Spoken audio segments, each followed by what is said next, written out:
Welcome back to Morning View, Mackinac Uncensored. This was now our third year of this program, and we've got a great lineup of some really very important people with expertise in areas that are so important to Michigan right now. Absolutely. It's been a great conference, and again, for the third year in a row, we're ending in this fashion, sending people home safely. However, if you need a Bloody Mary before you go get on the horse, we've got a great Bloody Mary bar here in the parlor for you.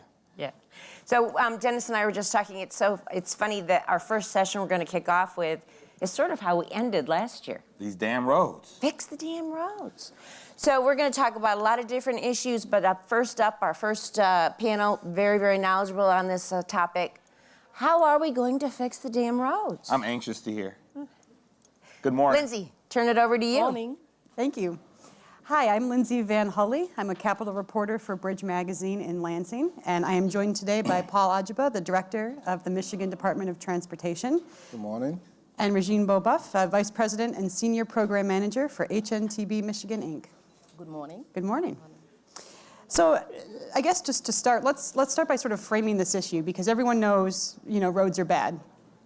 We drive over potholes every day. So, if we talk about really what the need is, kind of summarize for us just what the need is right now, how did we get here, and what really happens if we continue where we are? Well, what I will say is that we did not get here overnight. It took us 40 years of disinvestment in our infrastructure to get this bad. So along the way, we were digging ourselves a big hole. Now to climb out of it, it's going to take a whole lot of money. And I think that's where we are. If you look at the previous administration put a panel together, they did a study before they left office, that the study did show that we needed $2.2 billion. And what the governor is asking for is 2.5. So what that tells me is that the longer we wait, the more expensive it's going to get. The governor did a presentation yesterday, and there was a slide in that shows that in 2 years, right now, our pavement conditions at 78%. In 2 years, if we don't do anything, it goes down to 65%. You can imagine if people are saying 78% is not good enough, if we let it keep sliding down that scale, it's just going to get worse and get more expensive. And that's 78% of roads in good and fair condition, right? That is correct. And you hear people say, we don't believe that number because it is just so bad. Well, and let's talk about that because, in 2015, as we know, we had a package signed into law that created $1.2 billion in funding. Talk about that number and what that did, and how that need is different today from just a few years ago. Well, in 2015, the legislature passed a bill for $1.2 billion. But what I'm finding out is that this really part of the issue, the public thought the issue, this road funding is solved. The $1.2 billion is only committed $600 million. And that did not kick in till 2017, 2 years after the bill was passed. And the other $600 million is not even kicked in yet. Not going to kick in till 2021. So while we're waiting for the other $600 million to kick in, our roads are steadily going down. So, and quite frankly, that 600 is not guaranteed. That in 2021, the new legislatures may say, well, we are in the red, we don't have the money, we can't afford to give you $600 million. So that's why the governor is saying we should not play the shell game anymore. Let's have dedicated funds strictly to roads that nobody, no other legislatures coming behind us can touch. It will be strictly constitutionally dedicated to the roads. And so let's talk about the governor's proposal. She's the highlight being the 45-cent gas tax increase spread out over a year. That generates that $2.5 billion that you were talking about. So talk about how that money would be invested, where it would go, and why that's seen as the best option moving forward. Well, our plan, if you look at the 2015 package, MDOT was on record as saying we needed $1.2 billion just for our system. And when the bill was passed, it was $1.2 billion. And they ran it through the Act 51 formula.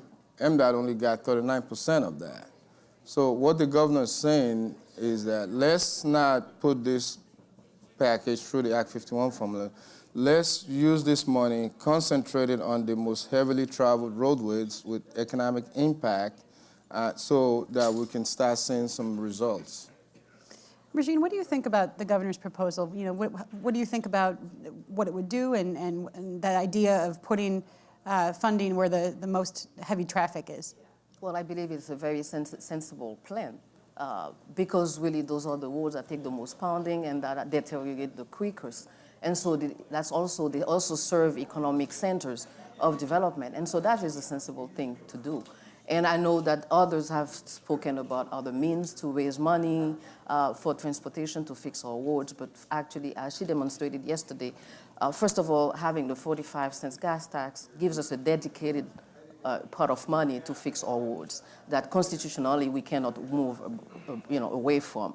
And the second thing that it does, it actually allows us to right now address an issue that is actually pretty urgent. And so let's talk a little bit about, kind of the business case for investing in roads. What are the economic implications really of potholes? And you were kind of talking about just that a minute ago. Well, there are quite a few. First of all, investing in our roads provides us a platform for rapid economic growth. And investing in fixing our roads, is key to sustaining and growing our economic model ecosystem. That actually provides us the opportunity to compete in a globalized economy. We are asking everyone to come and invest in Michigan. But as an example, someone flies in to Metro Detroit and drives on I-94 to arrive to the city. And I don't know if you've driven I-94 from the airport into the city of Detroit. We have plywood holding our bridges. And so it's really hard to make the case that we are the place to invest in. We are the technology, state. We will meet, your needs and your logistics needs when we have plywood holding our, superstructure in place. So if we're giving this message that if we don't invest in ourselves, how can we ask others to invest? And then businesses such as mine, we need to know what the steady stream of revenue is in order to plan, to hire, to grow our talent, to also invest in equipment, technology to make us more efficient in meeting the needs of our client. And by knowing that we have a steady stream of revenue allows us to do that, as opposed to reacting to sporadic, infusion of cash that we've been doing lately. So that doesn't really, and then in addition to that, one of the concerns that we have is talent in this state. And I will tell you that our graduates now, they're very demanding. No one wants to come to work just to fill potholes and also to just remove, the pavement and put 1 inch and a quarter of asphalt over roads. Our graduates, they want to work on creative project, innovative project, on sexy project. I know it's hard for a lot of people to believe that engineering is sexy, but to me, nice laid out concrete road is sexy. And I think people who do work in STEM, that's what they're looking for. They're looking to really do great things. And so we can't compete with other states that are doing them in actually recruiting and retaining our talent. That 45 cents, though, is pretty steep. And some of the opposition we've seen to that proposal so far is really centered around the size of that. Mm-hmm. There's concerns about how the funding distribution model would favor freeways in urban areas over the local streets that people drive on. I think when a lot of people, when they say fix the roads, it's the streets you drive on every day, right? It's the one you take to work or to school. So how do you sort of make the case to residents in the state that, the size of that gas tax and this new distribution model really is the one that makes the most sense? Well, I do believe that, first of all, when we raise this amount of money, and we put it, like you mentioned, towards the freeway, and what it does, it frees the money that would be going to the freeways to address the other roads. So we're not neglecting the local road system just because we're investing more into our, our freeways or the roads that need it the most. And I will tell you, 35 cents, it does sound like a lot, but we are actually now spending more in fixing our cars. Our company, we are now the program manager for the Mound Road project in Macomb County, which has been made famous because we talk about the craters that are on Mount. Well, I'll tell you one time, there is a committee that is, that also is an advisory committee to the consulting team delivering this project. And this gentleman is part of the team and is driving to the meeting, and his tire blows. And if you think that fixing the dam road is a colorful language, you should have read the email that he sent regarding the need to fix our dam roads, because he ended up missing the meeting and he ended up spending $850 fixing his car that day. So we do spend money, but we just don't spend it at the pump. We spend it on our cars, and that's a loss of disposable income. Paul, what do you think? No, I totally agree. You know, the governor and I have been doing a lot of town halls all over the state. And the one that really stuck out to me was we were in Detroit. And so I brought up the fact that there's a TRIP study that says that the average Michigander spends about $600 fixing their cars. And the lady sitting in the front there blurted out. She said, I spent $1,600 this winter to fix my car. So that's $1,600 that she'd probably never planned for, obviously, that didn't go to fixing the roads. It's just fixing her car. And as the governor said, we're already paying for this. Why not pay for it the right way to fix the roads? You know, a lot of ideas, I think, and you, I'm sure, probably hear some of these at some of the town halls, but a lot of ideas get thrown around about how to raise money for roads, whether it's gas tax or sales tax, bonding, toll roads come up a lot, registration fees, you know, diverting some general fund spending, you know, making roads a priority within the general fund. What are some of the pros and cons of some of those ideas? And you know, why is the gas tax, at least in your view, the preferred option in this case? Well, as she said, you know, there's an immediate need right now. As I mentioned, in 2 years, we'll be down to 65% if we don't do anything. The governor said, this is my idea, my plan on how to take care of the problem now. All those other ideas are great. If somebody has a better idea on how to raise $2.5 billion, she's willing to listen. And I think that's a good thing. In my opinion, this is the best plan on the table. It is constitutionally dedicated towards fixing the roads. There is no moving the money around into the general fund or school aid and playing all those crisscrossing shell games. So I think unless we have a better plan to debate, this is what's on the table.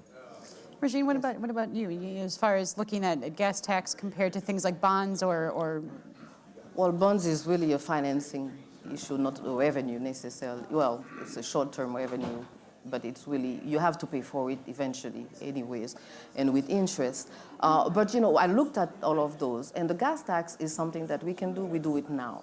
Yes, we talk about registration fees, but you notice that, you know, millennials, they're not buying cars as well. Ford Motor Company is moving away from being a manufacturing, you know, a car manufacturer to being a mobility company. So there is a recognition that people are not buying cars. So registration fees is probably not the best way. I know we talk about vehicles, miles traveled as another option. And I know there are quite a few issues with that, because people are concerned about privacy. We have other states that have tried that. Colorado has had a pilot program, but it lasted about 4 months. It wasn't, but it tells you, the director tells you that it will take 10 years, because you need to have the laws in place, you need to have the guidelines in place to actually implement that.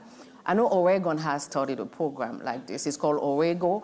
But it's limited. It's about 5,000 drivers that are part of it. But if you look at those states, they've already met their baseline. Their road system is in good shape.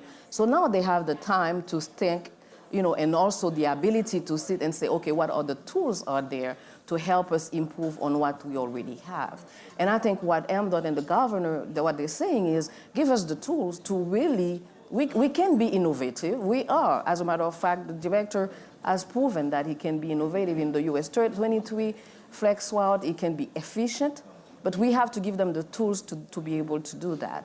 And I think that's what the gas tax does. Let's bring our road to a good condition. And then let's talk about those additional fixes, additional ways, you know, but that will take time to implement, you know, what it takes to, and then we need to study and know exactly how we're going to do that, and we can really take the time in partnership with the legislature, with the MDOT, the state, and also the industry partners to do that. So we're down to about our last minute or so. So I do want to ask you, to kind of put your crystal ball out there and get a sense of, when it comes to a road funding deal between the governor and the legislature, when do we see a compromise, and what do you think it looks like? I think there's a compromise ahead. I'm an optimist. I really believe that at the end of the day, we'll get the $2.5 billion. Do you think it'll all come from the gas tax, though? Again, it could be a combination of. Again, I think there's a compromise to be had. Regine? Well, I believe the legislature and the governor have proven they can work together to make hard decisions, so I see why not on the road funding. That benefits everyone, so we'll see something. Well, thank you very much for being here. Thanks for tuning in. Thank you. Thank you, Lindsay. Thank you. Thank you. What a great panel. That was an interesting discussion. I hope that Paul's crystal ball is accurate and that we get the whole 2.5, because anything less than that is going to result in more Band-Aids and not permanent fixes. Yeah, and I think all of our attendees on their drive home will get a good experience of why we need that 2.5. Absolutely, and as you talk about the drive home, it takes me back to Stephen Kiefer's very passionate presentation yesterday. yes. So I would encourage everyone driving home to keep that presentation in mind and don't be distracted while driving. Exactly. Our next segment is one I'm really looking forward to. It's about influence and impact, Michigan's women in Congress. Good morning, ladies. Good morning. Thank you. Thank you. Thanks for having us today. I'm Sarah Hubbard with Acuitas, a government relations firm in Lansing, and I'm delighted to be here this morning with Congresswoman Alyssa Slotkin. Thank you for being here. Thanks for having me. So Congresswoman Slotkin was just elected for her first time last year from a district that spans everything from Ingham County to Oakland County and everything in between. But she came to us from a distinguished career in the Pentagon. We wanted to talk about leadership a little bit today. Sure. And so how did your time in the Pentagon prepare you for your time in Congress and inform your leadership style? Yeah, well, and before I was at the Pentagon, I was at the CIA. So my entire career, I've worked either with or alongside the military, which is a chain of command organization, which is an organization where you put the mission first, where people's egos are secondary to what you're trying to accomplish. And I think that kind of mission-focused spirit is what I bring to Congress. It is somewhat different than the culture of Congress, that's for sure. But the good thing is there is a group of us that were elected in the freshman class, particularly veterans and former intelligence officers. There's 10 of us in the freshman class. And that's my crew. That's who I spend a lot of time with. And we purposely got offices together to remind ourselves to always put the mission and the country before the party and everything else. Mm-hmm. Yeah, that's great. It's great to have that network of people. And I know, I've heard you tell some stories about culturally how things are really different in Congress. And, particularly early on, I think as an adjustment maybe, and trying to get the trains running on time, as they say, with some of your colleagues. How's that going?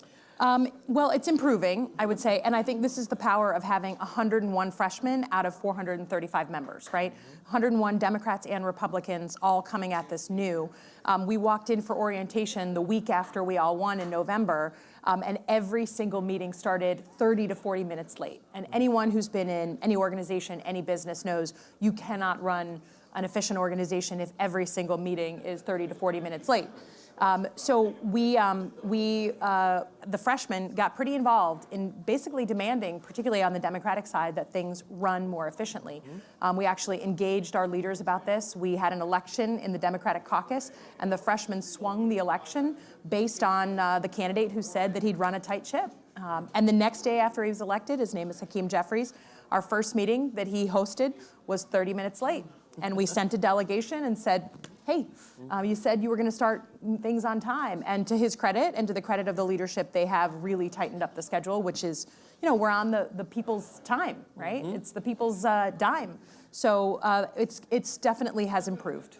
That's great to hear. Leadership at that level as well as leadership on policy, they're all important and it all helps you be more successful. How do you come up so I guess in your background, you're in more of a bureaucratic organization. Perhaps issues that you worked on came from above. Now I think the issues you're working on come more from your district and your constituents, sure. right? So how are you prioritizing those and providing that leadership in your district and picking those issues that are important? Yeah, well, the nice thing is if you actually engage with people in your district, they will tell you exactly what they're concerned about, right? And they will tell you at town halls, and they will tell you at coffee hours, they will tell you at public events. They'll also tell you as you're going shopping at Kroger, right? They're gonna tell you. Yes. And the things I hear about the most tend to be still the price of healthcare, the price of prescription drugs, and infrastructure, not just our roads, but also water, right? And PFAS and lead. So those are the issues that I tend to focus on because that's what people are telling me they care about the most. We call it radical listening. It's not actually that radical. It's just making the point of listening to good ideas from the district. So my very first bill, the very first thing I co-sponsored was an idea that came, it was during the shutdown, right? The federal government shut down in the first 5 weeks I was in office. And I had a federal worker who was furloughed, who called me from Brighton, Michigan. And he said, here's something that would help. I need to borrow against my retirement plan without a tax, penalty. And it was a smart idea. And so that was the first thing that we did. So I don't think it's hard. It's just not all that common. Yeah, absolutely.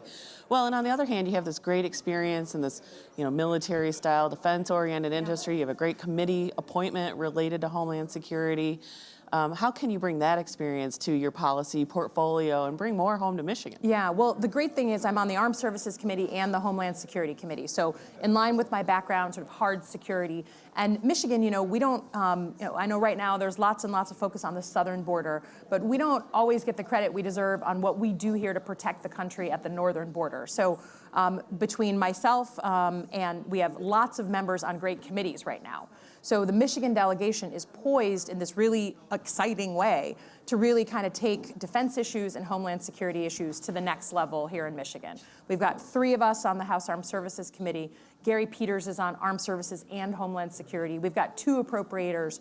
And what I want to do is focus on bringing military missions and defense contracts to Michigan in much higher numbers. And then same thing with Homeland Security. There's a lot more we can do to show off our capabilities here. Absolutely. It's such a great idea to be able to align those things and find that area of kind of synergy of where Michigan can do more and where you have colleagues in Congress that want to help. So we certainly want to help explore that more.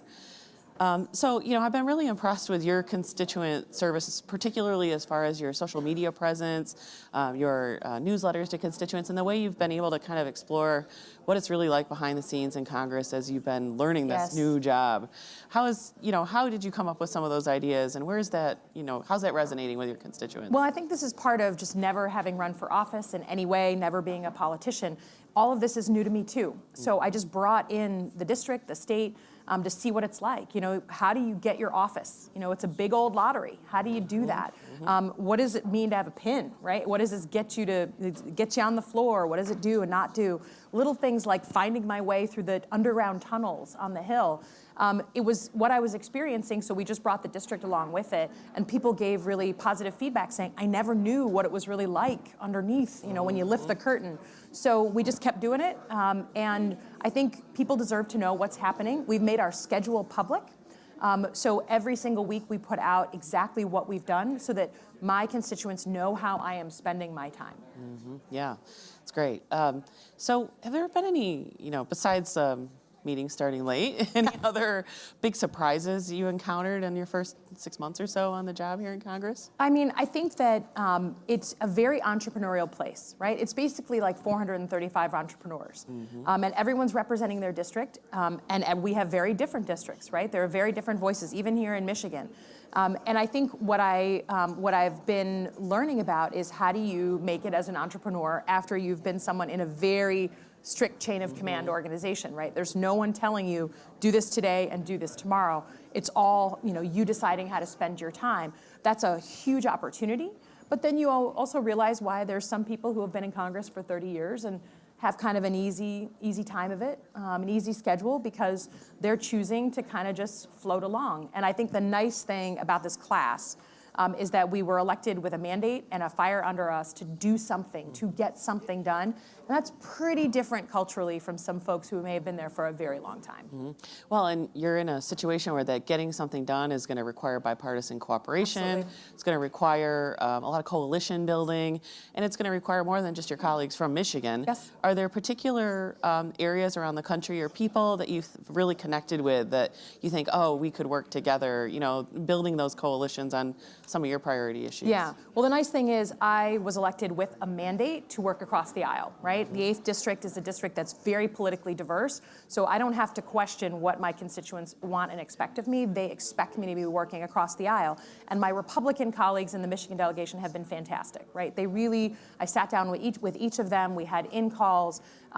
You know, people have been really welcoming and teaching me, you know, things that, how to work across the aisle, which is fantastic. You will not be surprised that the people I tend to work with across the aisle tend to be Midwesterners, right? So people from Ohio, from Iowa, from Illinois. You learn pretty quickly when you get into Congress how to sift out the show ponies from the workhorses. And unsurprisingly, some of the workhorses really tend to focus from the Midwest, Democrats and Republicans, issues like veterans issues, very bipartisan, right? Workforce development, very bipartisan. So that's where I've tended to spend my time. Yeah, that's great. Well, we need those kinds of communications with your colleagues around the country. Yes. As they don't always think of Michigan first, right? Well, you know, I got to tell you, that's changing. I think after 2016 and now heading into 2020, I get asked about what's happening in Michigan every single day by my colleagues. I think we're a politically diverse state. We've always been a swing state. You know, my dad was a Republican, my mom was a Democrat. And we are looked at as one of the few places where people are still, I think, willing to put person over the party. And that's rare. So Michigan's gotten a lot of attention. We've seen how many, you know, presidential candidates have already started to cycle through. That'll continue. So from being a place that didn't get enough attention, probably in 2016, we've gotten our fair share, and it will only increase.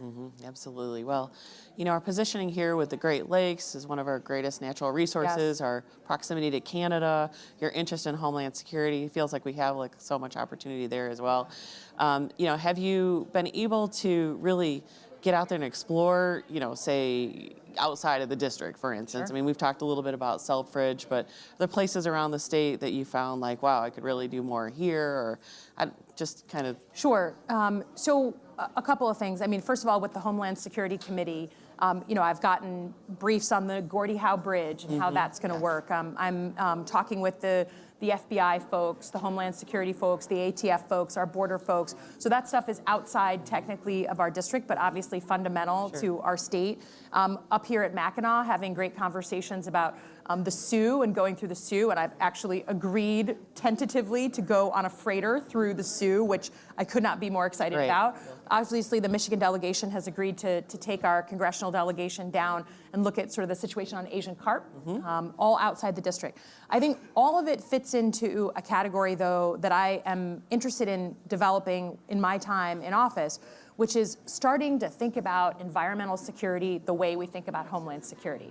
Because in Michigan, it is about the safety of our kids and the continuation of our way of life. If we pollute the Great Lakes and Asian carp take over, and we can't fish the way our fathers and grandfathers fished in the Great Lakes, that's a change to our way of life, a negative change. In Michigan, you are more likely to hand your child a glass of water that will give him or her a learning disability or an early childhood cancer than you are to be a victim of a terrorist attack. So we need to think about environmental security in a totally different way. It's not some niche issue.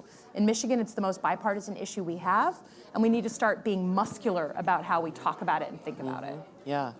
Yeah, changing gears a little bit back to your leadership style, I guess. You know, a lot of us like to talk about how there are more women in Congress now, Yes. but certainly still a lot of men in Congress. We don't have them outnumbered yet. Yet you have a woman as your Speaker of the Yep. House.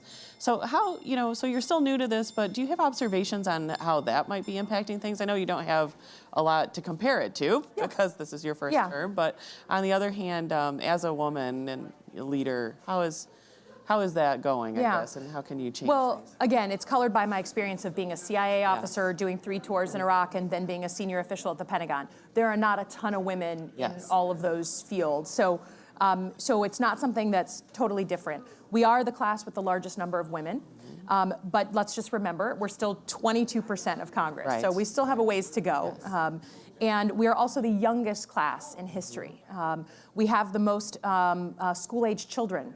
We have the first single mother. So when you have all those women, all those school-aged children, it immediately pushes on the system, which was designed largely for men who tend to be a bit older, right, in their 60s maybe, with a spouse at home, taking care of the home front, kids maybe out of the house.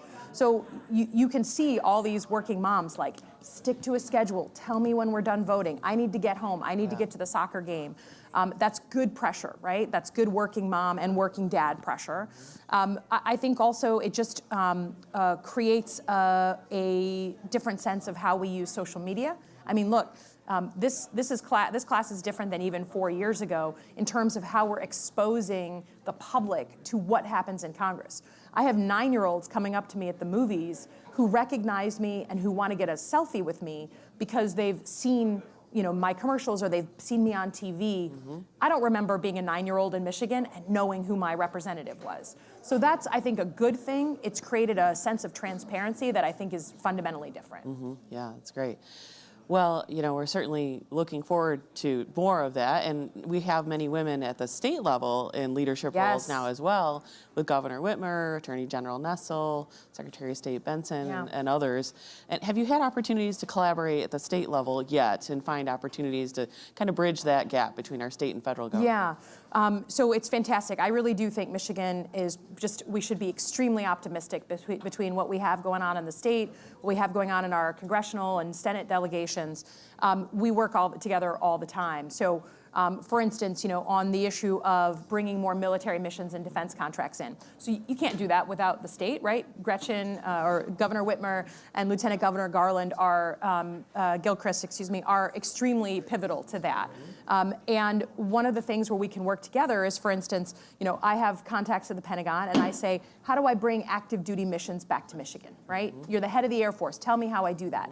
And the head of the Air Force said to me, it's all about the spouses. Right? If I want to get people to move to a new place and not have them leave the Air Force, they are going to want to bring their entire family. Do you have reciprocity for things like teaching certificates, right? So if a spouse is teaching in Florida, can he or she come and teach in Michigan without going through recertification? That is something that our state legislature can work on in a bipartisan fashion tomorrow, right? And so that's how you kind of work hand in glove on taking us to a new level. And I think that our governor and our lieutenant governor are perfectly poised as she walks by to do that and do it in a really fantastic way. Yeah, that was good timing. Yeah, it was great timing. Good morning, Governor Whitmer. Yes. Yeah, that's great. And there is an interest at the state level, as I've worked on some issues about interstate medical licensure compacts, interest in interstate compacts related to nurse licensure and things. So certainly it's a great opportunity to do more of that. Yeah. So, and it's, Michigan, as we saw this, over this conference, Michigan has a lot to teach Washington about how it is still possible to work together, right? I think a lot of the polarization and the vitriol has been imported from Washington, but Michigan was always a place where we were able to get things done, even when we had different political views.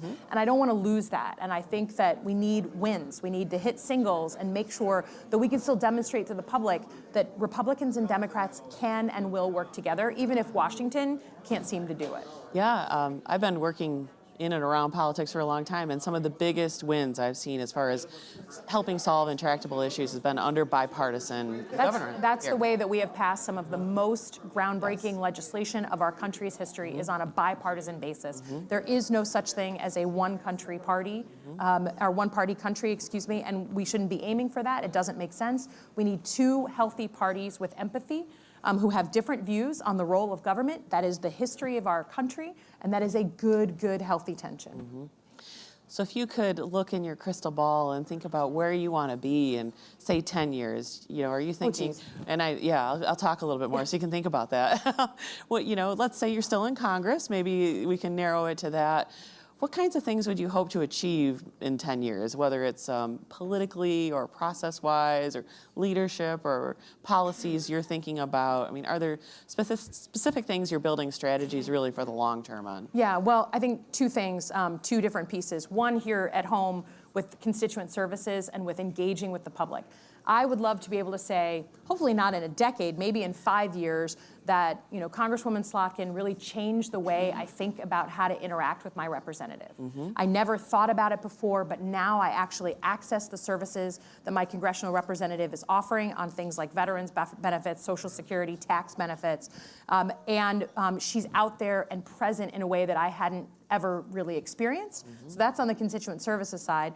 5 years from now, not a decade, I want to be able to say, with the help of our private sector, our governor's office, our delegation in Washington, that we have taken our defense industry to a totally new level. And we are now up there with the big dogs, Texas, Alabama, and getting our fair share of all those defense contracts and military missions commensurate with what we can do in this state. And that, to me, is exciting. It's jobs for a generation.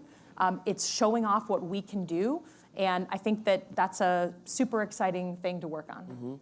Well, we've certainly seen one of the keys to success, particularly in government, is knowing what you want. Yeah. Starts with that. May seem Yeah. obvious, but knowing what you want is critically important. And my sense is you have a pretty good idea of what you want to accomplish, so that's great. I think we just have about 30 seconds left. Anything else you'd like to share with our friends and the viewing population here, or the Detroit Regional Chamber members? Yeah, I just think, Mackinac, first of all, this is my first time actually in the conference. Last year I was Welcome. a candidate. It's my 25th. I was too cheap to actually buy a ticket, so we just came and met people in like the ice cream parlor and whatnot. So it's great to be here, and I think it's a real example that other states and other places can emulate of how industry and the government world, policymakers, journalists can come together. I think someone should make a Hollywood movie out of it, quite Yes. frankly, and all stuck here on Who the would island play you, together. right? No. I don't know. And I just think it's a fantastic thing that other states should emulate. Yeah, it's amazing. It's a very special event, and never found anyone else who does anything quite like it. So thank you so much for problem. being here. Thank you. This morning, Friday morning, we're going to start heading home soon. That's and right. Really appreciate your participation today. Of course. Thanks for you. having me. Thank you. Thank you, and back to Tammy and Dennis. Thank you. Congresswoman Slotkin is so impressive. She's amazing. going to be so good for our state. It's refreshing to see someone with that much energy and passion and expertise. And when you talk about women in leadership, I think that we have to commend your team at the Chamber. With Wendy and Megan and all the rest of the team that you have. Sandra, you all do such a phenomenal job and set an example to how you can have diverse leadership and be extraordinarily successful. Well, thank you very much. We appreciate that. Another great topic. You must be very happy about this one. Future leadership. I got my man up there too, Senator Marshall Bullock and company. You guys take it from here. Good morning. Thanks so much. Good morning, everyone. And yes, we have State Senator Marshall Bullock to my left, not politically speaking, of course, as a journalist. And then Selma Tucker, Vice President of Marketing and Communications at Public Sector Consultants. Two leaders, absolutely. What number conference is this for you? One as a senator. Selma? 6. Number 6. Yeah. So as you look around now with some conferences under your belt, there isn't a little bell, right, that goes off when a new political young leader is walking by. So how do you spot one? Well, thankfully, they're not in their parents' basements anymore. They've graduated from that. They're walking around. They're probably a little bit shell-shocked, but they are very, very snappily dressed. They look good. But if you're really looking for the next political class, I think you've got to look for people who are really active, particularly in the nonprofit space, people who are in the advocacy space, because we're just seeing a groundswell of support from people who are sort of frustrated with the political system and are wanting to get involved, and that's why you're seeing all these candidates. And we talked about 2018 being the year of the woman. You have all these candidates who are running for office who never considered doing it before, and I think that's a wonderful testament to where the body politic is and how folks are sort of seeing themselves engaging in the democracy that we have. Senator? Well, I think that, as well as just us engaging. See, I think it's time for us to engage more young people, go to the schools. When I was in school, civics was a big part of our lessons every day, and so you just knew about it. I wasn't growing up to be in politics. I wanted to be an engineer, but I kind of stumbled into this. But you find people in all the odd places. You don't have to just be a political science major. Like you said, working in the nonprofit space, or, just if you actively engage and plant the seeds right, folks will start to see that they belong in the process. And so you kind of cultivate that. So that's what I want to do. Well, so let's think about our two most recent governors. You have our governor right now who really took on a young leadership role early on in terms of going right into the legislature. Governor before that, absolutely no political experience before he ran for governor. If you are talking about the next generation of political leaders, is there one path that's better to like work your way up, or do you just like jump and dive right in? See, I like to jump and dive right in. I like the non-traditional path. Like Yeah. I've never ran for office. I ran for office and won. Woo! Hey, thank you. And so that's where I'm coming from. I mean, there are folks who work in corporate America. There are folks who work in nonprofit. There's a couple teachers that are now in the Senate that never ran for office. Yeah. So you can find us anywhere, but you have to show them the path. That's all I want. Yeah, well, you see a lot of politicians now, and Rick Snyder is a really good example of that, who are taking meteoric rises and are taking risks, right? You know, they're saying, and obviously Rick Snyder is not necessarily in that millennial generation, but No. you do have these young people who are saying, why not? Right. What do I have to lose? I might as well jump in. I feel like things are not exactly working out for me. You know, national student debt has topped $1.5 trillion, and it's growing at an alarming clip every single year. And so these folks are wanting answers and are a little bit frustrated at the fact that the previous generations haven't seemed to get their handle on some of these major issues. So they're jumping in feet first, and I think you're going to see them being very, very aggressive. And they have tools at their disposal, technology, things that, folks who were in order, you had to walk, knock every single door, didn't have a van list. You had to call every single person. Now you can just touch a button. You got a cell phone that emails everybody, blast every tweet, all that. Yeah. What do you think is the impetus for this next generation wanting to be so engaged? Is it an environmental factor? What's going on? I just think they're looking at what's going on in society today, whether you're looking at the national stage or your local stage, and they're not happy. Yeah. And if you're not happy, you have to do something.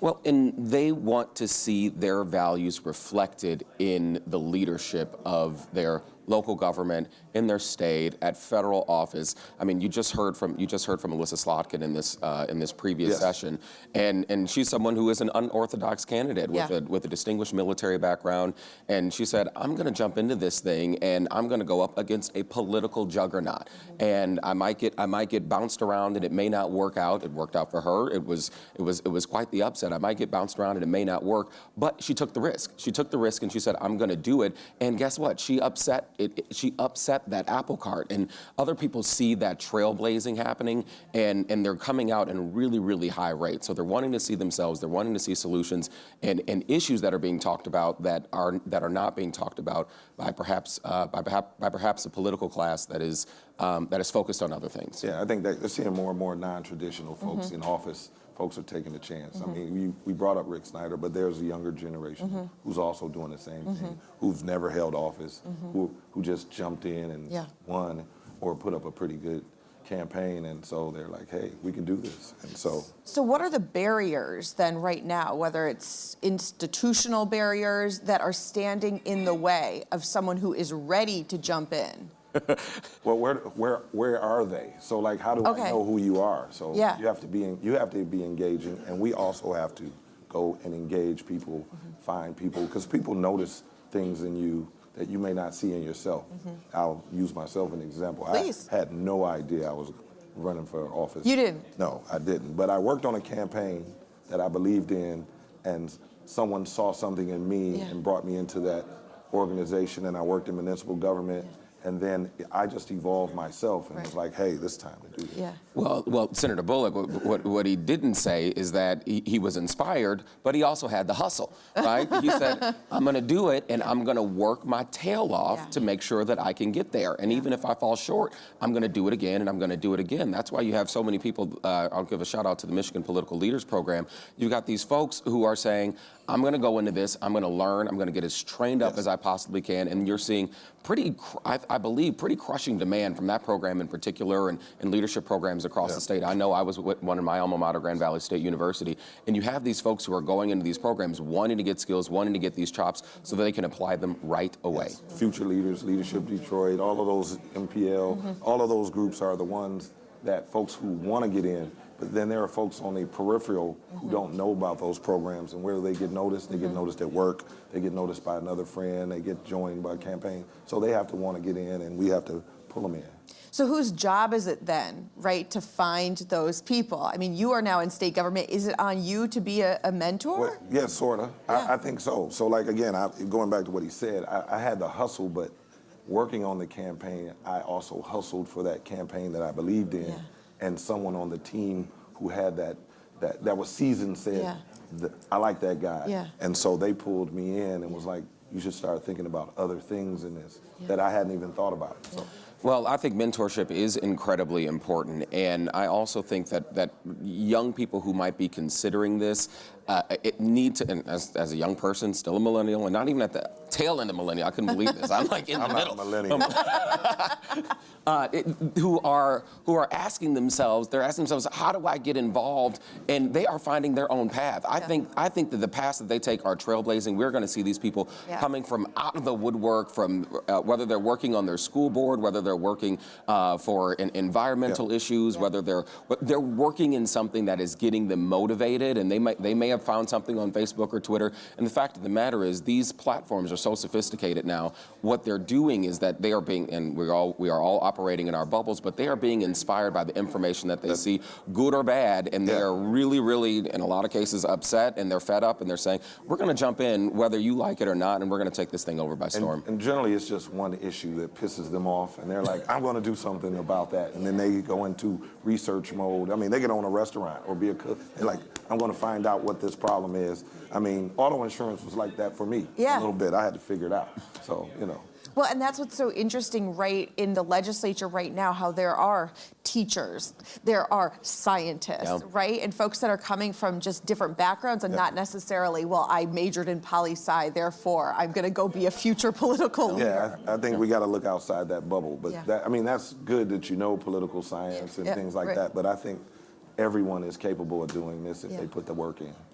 Well, military service is a big one, too. You see a lot of folks who are running and who are winning, especially in some of those upset races. We know John James had this distinguished military career, and you have these people who are getting into this space and are saying, I was in Iraq, I was in Afghanistan, and now I'm trying to figure out how I can put my print on the policies that are sending our people overseas, that are putting our people in harm's way, and maybe they agree or maybe they disagree with those policies, but they're still motivated by something. And that's a place we've always seen people operating out of sort of that class, and we have. I think we don't have any. I don't think we have anyone left in the legislature who was from World War II, but I might have that wrong. But Congress, in Congress, DC. yeah, I think we've pretty much lost those champions, and we're getting a new block of people who are saying, I'm going to step into this space, and so I think we've got to look at lots of different places, and it's not going to be this traditional path, and I think the parties are going to have are going to have their work cut out for them because the political class, the people who are in that traditional lane,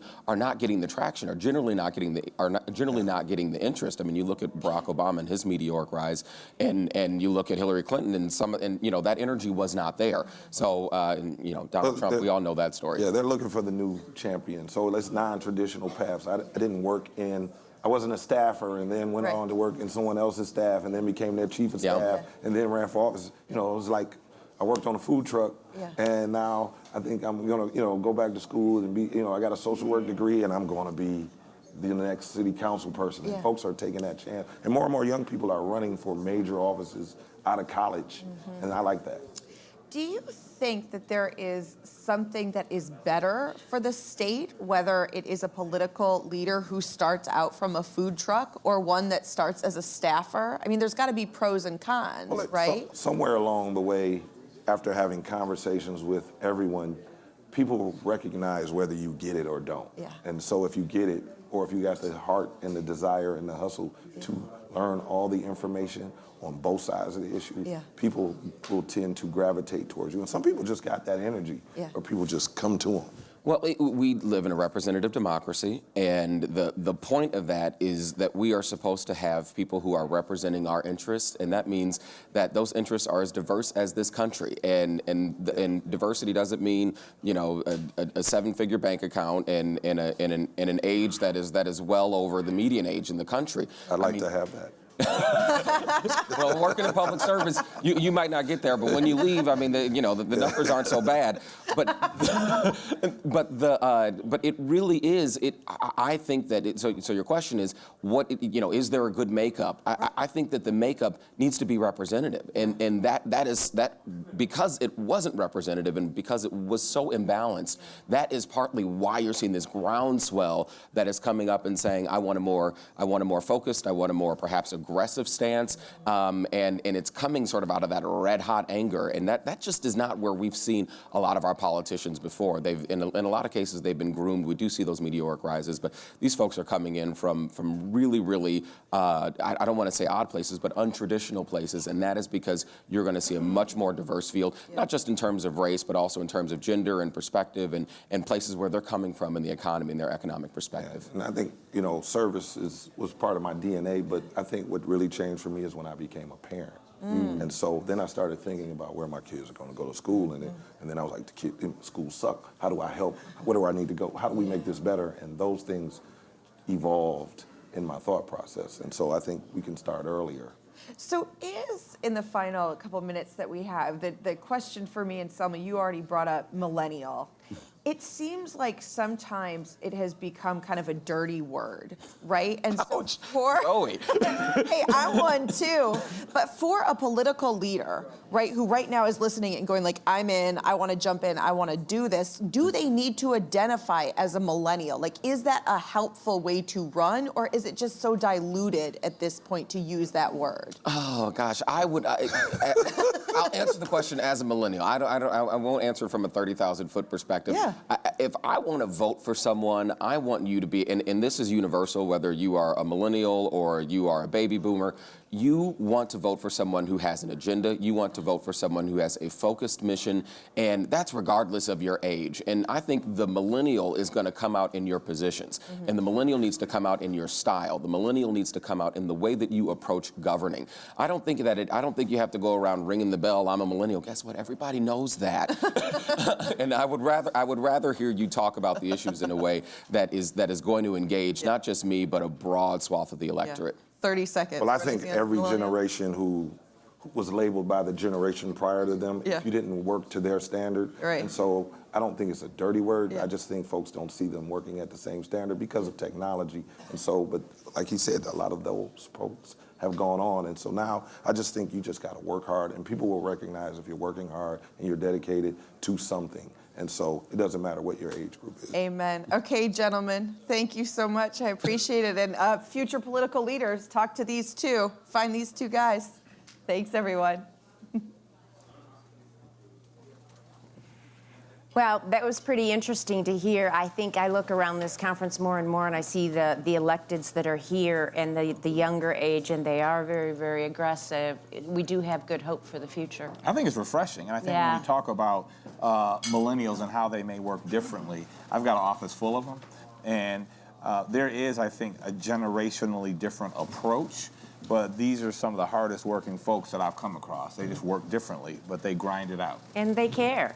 They care, and they just want to do what's right and do better. So I think you combine all that in, and that's a great future for us. And speaking about issues that people care about, Chad, this is a very interesting one. Gerrymandering is a huge issue, not only in Michigan, but across the country. So I'm very interested to see what your panel has to talk about. Good morning. Good morning. Thanks a lot. About a month ago, I wrote a column for Crane's Detroit Business, and the headline was "The Agenda in Lansing Just Got Gerrymandered." And I suggested that at the time that Dan Gilbert should just go ahead and form his ballot committee now for no fault, because nothing is going to get done in Lansing. Maybe that was a little too skeptical on my part, because 6 weeks later, we've overhauled the entire auto insurance law. There's seemingly movement on a road deal, maybe. and maybe we'll even get a budget, possibly before August. This is kind of intertwined with the whole larger issue of redistricting. But I wanted to start out just kind of talking about, just from you guys' perspective, a little bit politically, how things are changing in Lansing right now with the cloud that looms over the legislature, that if the Supreme Court does rule or does uphold the federal judge's ruling, that we will have a redistricting marathon this summer. Well, listen, I think that what we're seeing is people saying we want to try to do whatever we can to make elections fair and transparent. That's what the ultimate goal was of voters, not politicians. That's why 61 or 67% of Michiganders voted for gerrymandering to stop, for redistricting to start. So I think that the reality of it is that the people have spoken, and so hopefully that is something that we will do, because the reality is we just want elections to be fair and not to be drawn according to party on both sides of the aisle, right? Not Democrats, not Republicans. Let the citizens speak for themselves. I neglected, I've my sleep-deprived self. I forgot to introduce my guest. That's here. quite all right. Portia Roberson. She is the CEO of Focus Hope and also a longtime former city executive. And John Selleck, he's the CEO of Harbor Strategic Public Affairs and Republican political consultant. John, your take on sort of where things stand with the legislature kind of trying to move forward and do things, big things, before the possible tsunami hits. Well, you know, one thing of the many I thought about during the conference is we've been around business for a long time. When they talk about their policy wants in the general sense, they always talk about wanting predictability, and they want certainty. And what the district court decision has injected is a ton of uncertainty. It's put uncertainty into this conference, into the business community and what they think is going to happen going forward. And like you're getting at, in Lansing. And some people could probably argue, well, no, it didn't. Look what happened with Auto No Fault. They got it done. What I think that is a testament to Shirkey, Chatfield, Greg, Ananick, all of them, to put that aside. It's their internal discipline to say, I can deal with that over here in this compartment. But right now, I still have an opportunity to get things done. So it really says a lot about them that they're still able to accomplish what they've done and hopefully what they can still do. Yeah, maybe I was just sort of writing on experience, because in past there might have been some different legislative leaders who would have just decided, okay, we're done. let's ride this one out till the courts make a decision. Well, that was certainly the case when I worked in the House as a staffer back in 07, 08, after Governor Granholm already won re-election. They were at war the entire time, the Republican leaders and the governor, the entire time. If this had been put into the mix, it would have been even worse at that point than it was now. Yeah, so we're talking about 34 districts, legislative districts between congressional, Senate, and House. Tell us a little bit about what would be the impact if we, Portia, if the Senate has to have a special election for a dozen or more of the seats. Well, there's no question it's going to be a heavy lift. I mean, and people will argue that because of that, we should not do it. But the reality of it is like I said, people want this. And so when the will of the people speaks through the voting process and they say that they want to do this, regardless of the heavy lift that it is, it's important to take care of it. I mean, the reality is across the board, we've seen redistricting, again, from both parties, where it is redistrict in someone's favor. Fair, transparent, impartial elections are what people want to see. And I think that when you do it that way, what you get is, although I think compromise happened on the island this week, and I think it was amazing to see everybody come together and get something done, I think you have a better chance of having that be the norm and not an oddity that we have celebrated this week, because you have the people there that the people want to be there, and they will work together to get things done. John, obviously this lawsuit was brought on by the League of Women Voters challenging this and challenging a Republican-drawn map. And then you have separately of the constitutional amendment. It doesn't really kick in until after the next census. So what's the dynamic right now for Republicans? I mean, that uncertainty about just the specter of possibility that the Senate Majority Leader himself could be ousted out of office by this. Right, you factor that in. You factor in Jim Ananick woke up one day and thought, oh, there might be a chance to reset everything and I could have a Democrat majority with a Democrat governor. And oops, I won't be here. Right. We're all human. That weighs into your mind no matter who you are. You know, Chad, I think the bottom line is that the current system it doesn't work. We've got 50 years of experience of redistricting going to the courts over and over again. I don't know if you've taken the time to read the House Fiscal Analysis on the history of redistricting in Michigan, going back to the 30s, but I did, so I'll save you a minute. It's ridiculous, it's long, it's winding, it's twisting. It always ended up court, and why is that? Because the system is set up for each party to put forth the best plan that works best for them to achieve their policy goals.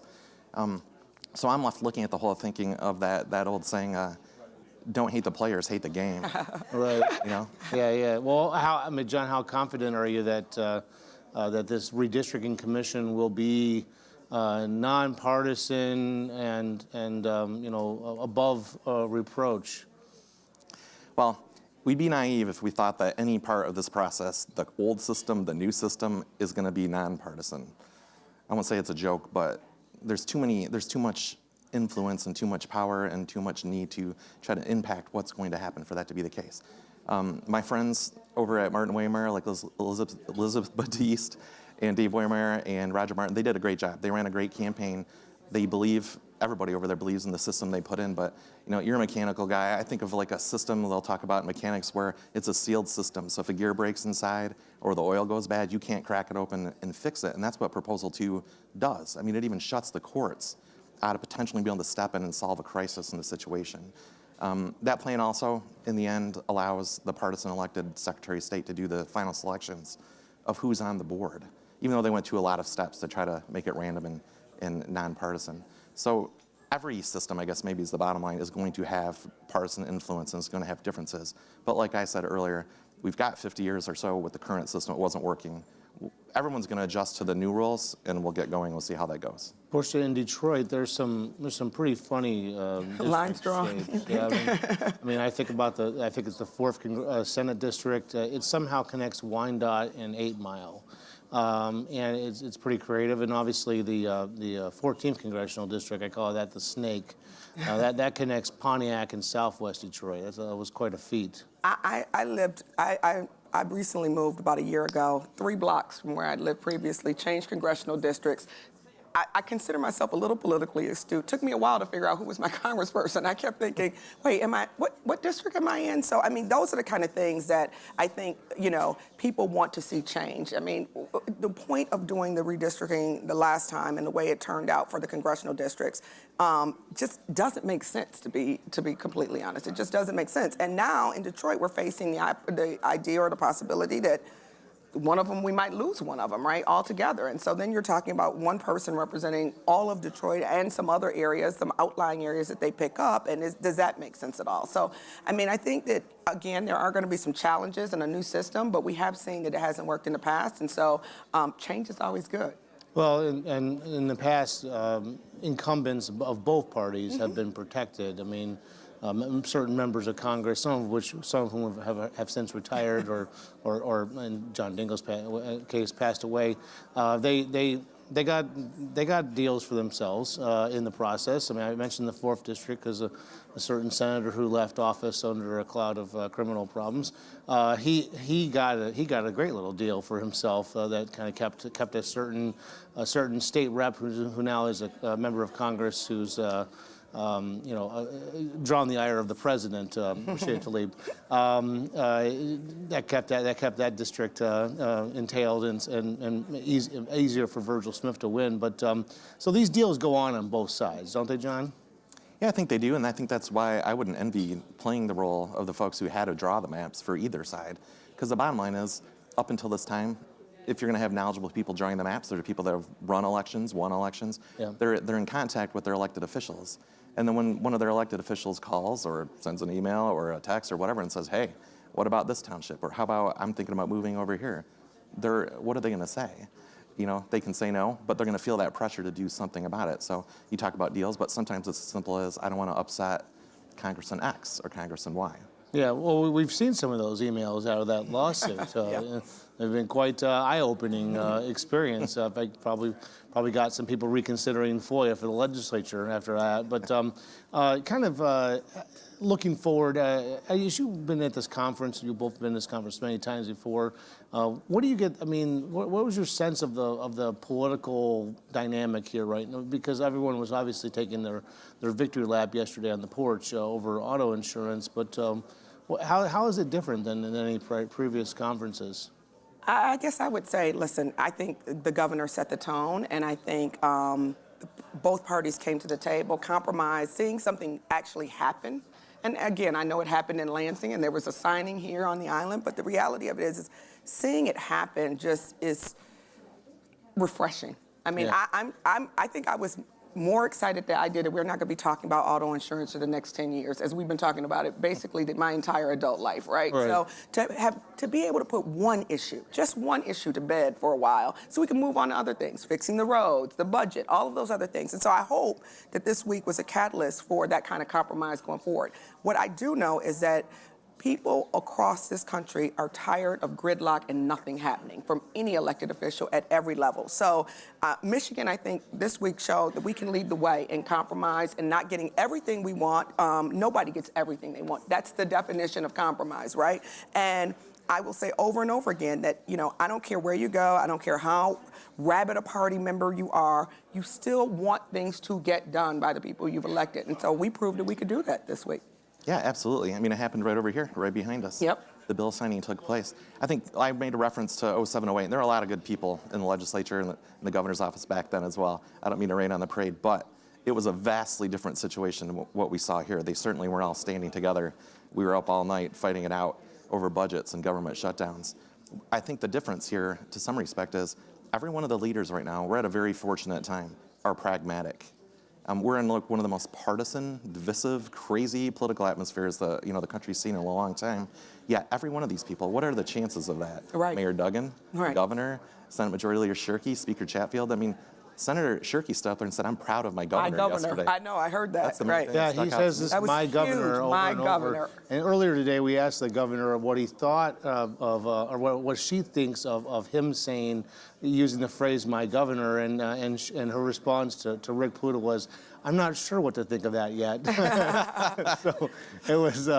Everyone's kind of still getting to know each other here. We're 5 months into this, and it has to help. I mean, the dynamics between now and 07, 08, and the meltdowns of those later Granholm years, it has to help that the economy is booming, and for most people, the wind is at their back. The state has got flushed with revenue.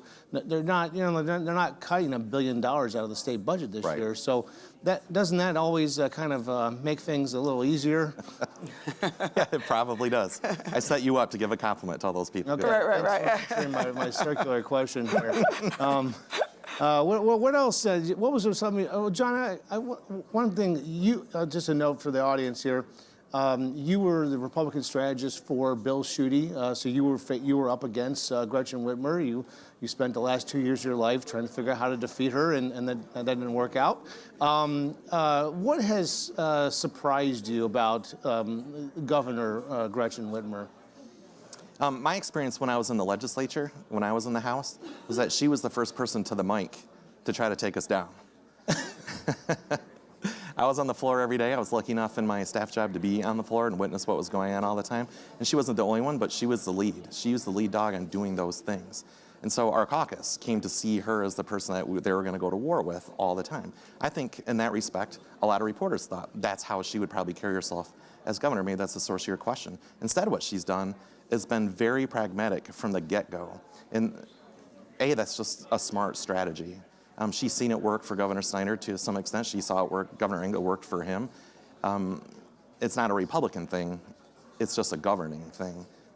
She's had to make strategic decisions on a lot of things that are going on in policy issues like the literacy lawsuit, on shutting down schools like in Benton Harbor. They're just things when you get to be governor, you realize, okay, I've got to do something slightly different than when I was in the legislature. And that would be the case for anybody that became governor.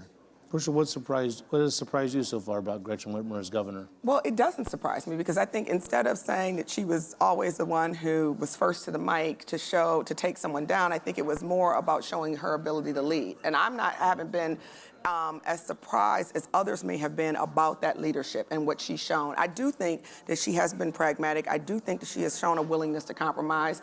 I loved yesterday in her keynote address when she talked about knowing people. I think that is so significant, and knowing facts about people who are in different parties than you. I don't think we get anywhere as a state if we refuse to talk to one another. And yes, we're different, and we can acknowledge some of those differences, but in a lot of ways, we're a lot alike, right? So she was talking about who had 12 kids and or 12 grandchildren and who had 5, and it's like, wait, she gets it. She gets that we have to talk to one another. We have to acknowledge we have differences, but we have a lot of similarities, and that's going to make everybody feel more comfortable, I think, sitting down at the table, because they don't see her immediately as their adversary and somebody they have to challenge on every issue. Yeah, and sometimes there are extremes on that, Chad. There will be people that are really good at being a politician and talking and shaking hands across this room. There are some that are more comfortable with their laptop behind a closed door, like Governor Snyder. She seems to have both. Yep, she does. Yeah, she did that during her inaugural address. She called out every legislative leader, talked about how Mike Shirkey likes to go home to Jackson every night and have dinner with, I think his wife's name is Sue, and then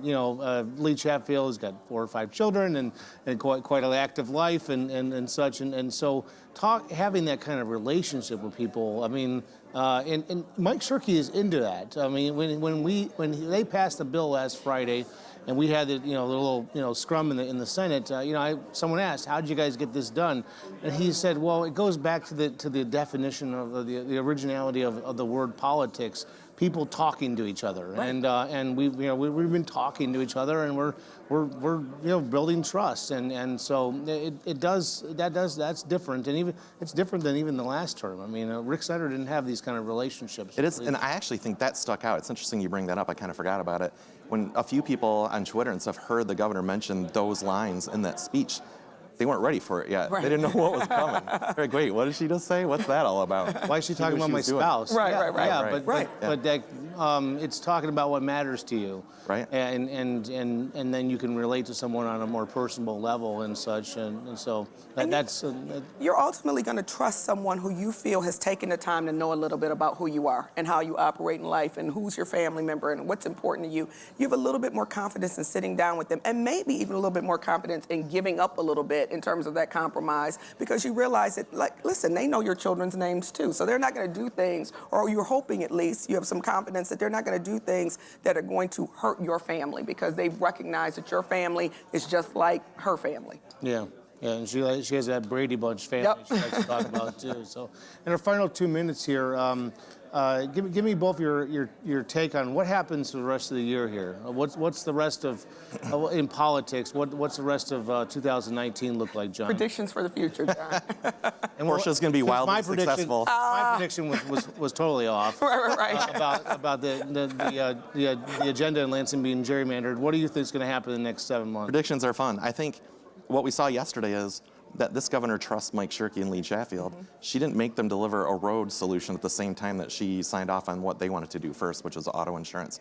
So clearly they've got a good relationship right now, and it's existing inside, I won't say in a bubble, but it's existing inside when the outside world is going a little bit nuts right now, and that's a really good sign. And what the conference helped do is good timing, because another bubble here of people encouraging them, please, keep on going down this road. The problem is, in general, like with every election cycle, they usually say, well, the first year we'll get something done of the 2-year cycle, and the second year we won't. Everything is working against them to speed that clock up and have it come earlier and earlier. But so far, they're showing the discipline to ignore it.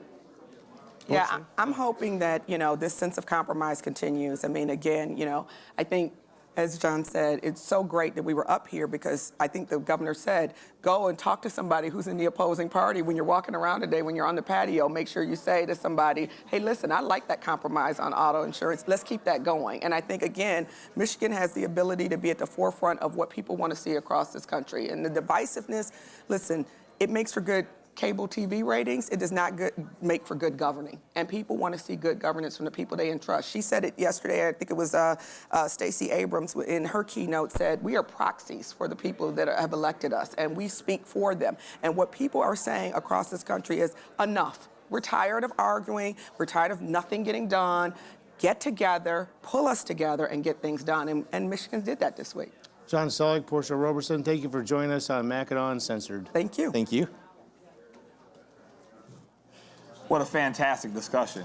Thank you very much to the three of you. And Tammy, I got to tell you, and Portia, for your edification, I shared with Tammy the picture of us with Santa Claus when we were 3 or 4 years old. So there's a lot of history and great friendship. The next panel, obviously, is of great importance to the both of us. Right. It's a topic that both inside and outside the chamber we both spend a lot of time on, which is diversity and inclusion.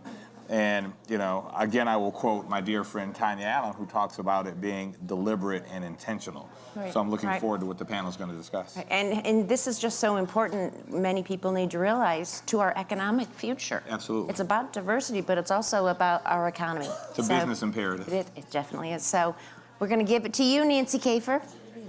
Maybe we'll go with you. Hi. Well, welcome to our panel this morning on diversity and economic inclusion. Here with me is Anika Goss, the Executive Director of Detroit Future City, and Leslie Murphy, President and CEO of Murphy Consulting Incorporated. So our panel is called Diversity and Economic Inclusion, a Business Imperative. And I think we would all agree that it should be a business imperative, but is it really a business imperative at this point in our culture? Right. I think that's a really good question. And off camera, you would ask me, is it a business imperative? And I was like, oh yeah.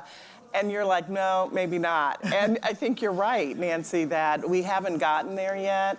And I think what's really important is that right now, paying attention to intentionality and paying attention to how we can quantify that business imperative, to actually be able to say it's not just the rhetoric around this, but that if all of southeastern Michigan can't win from new economy, from new growth, and we can't have an inclusive process, then none of us will win. And I think that that's really clear.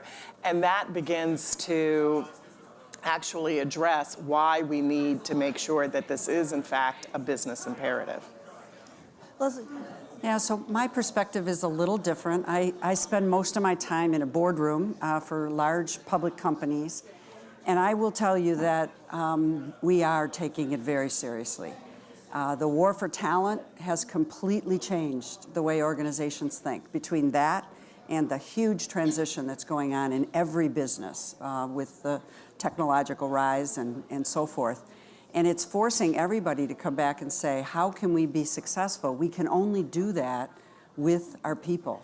That's great. And the talent quotient. And there is increasing recognition that unless we have diverse teams that have figured out how to not just hire with diversity, but to actually build an inclusive culture, no one's going to win. Mm-hmm. So when you're in those rooms, what do, given that this is an accepted goal or a stated goal, what do the conversations, the intentionality around getting to that goal sound like? Well, actually, we're all spending much more time with HR portions of the organization, but as we also speak with the business leads, that's also where they're spending a lot of time. And our conversation is around, how are you approaching it? Mm-hmm. How will we know if we're building inclusive cultures? And so we're seeing a lot more about active surveying, active retention statistics, and also looking at the makeup of the workforce. We have an oversight role, and we take it seriously, and management's taking it very seriously. That's really good to hear, and I think we're probably at the beginning of that process, because it also then, hopefully the next phase of that will really begin to address some of the really deep-rooted structural inequities around promotion and workforce outcomes and wage increases, where we really see some of these really stark inequities, procurement. And those are the really key issues that really keep us from, so even if you are saying, okay, we need to make sure that 40% of our workforce are either Detroiters or African American or Latino or women, and we're still not really opening up the door for minority procurement, for low-income businesses to be able to grow and participate as a result of new businesses coming into Detroit, then we haven't really made that ground that we really need in order to grow Southeast Michigan. Right. We're early. I'll Yeah. give you that one. Yeah. But that's where it starts with, right? Is intentionality and discussion Yes. and oversight. And I do think there is heightened awareness around the issue. But then there's the other piece I think you mentioned is, let's say if you have a goal of having 40% of your workforce become whatever diversity that you're hoping for, getting employees in the door is one thing, but then how do you ensure that those employees have a track to leadership, that they have a track to pay increases? Can you maybe, Leslie, talk about what you're seeing in boardrooms when you talk about how to structure not just getting through the door, but success and leadership roles and guidance of the company? Yeah, and I've done a lot of work around this as well in a consulting role, but as we sit in the boardroom and talk about it, what we're interested in is certainly what the overall statistics are, and there's no question we're doing a lot better job at hiring than we are at bringing them through the ranks, right? Mm-hmm. That's been a historical challenge for any underrepresented group. But there are increasing best practices that have been identified with sponsorships and the right mentors at the right time, the right training, the right I call them gates. So you don't make a promotion unless you have considered a diverse candidate class. Mm-hmm. There's a number of best practices emerging, and our job as oversight is what are those, and then how well are they working? But we have a long way to go to realize the benefits of those, but it's a good start. Yeah. So, I mean, everybody's probably familiar with that study that looked at resumes submitted with white or non-white sounding names and how folks responded differently. But I saw a recent study or article in Harvard Business Review that talked about how this unconscious bias manifests for resumes, but even in companies that say in their job postings that they prize that they're looking for diverse candidates, that unconscious bias still manifests, and so the candidate kind of gets sort of a double blow for the candidate because they've been open about maybe their background. They may have been more guarded if they were not welcomed as a diverse candidate, but then they're still getting hit with the bias. How much do you talk about unconscious bias in these boardrooms and how to get that out of the HR practice? Yeah, it is a subject that gets discussed at a high level. What practices are you adopting? Or I'm on a board where they are actually adopting blind interviews. You know, a lot of interviews are being done by Skype, at least initial interviews, and increasingly they're actually on a Skype machine that's black, that's just a blank screen because. What they don't want to bring that bias into that interview. They don't have a name and they don't have a visual. And again, there's a lot of things that are being tried, but we all come into things with unconscious bias, and there's a lot of training going on. There's a lot of awareness around it.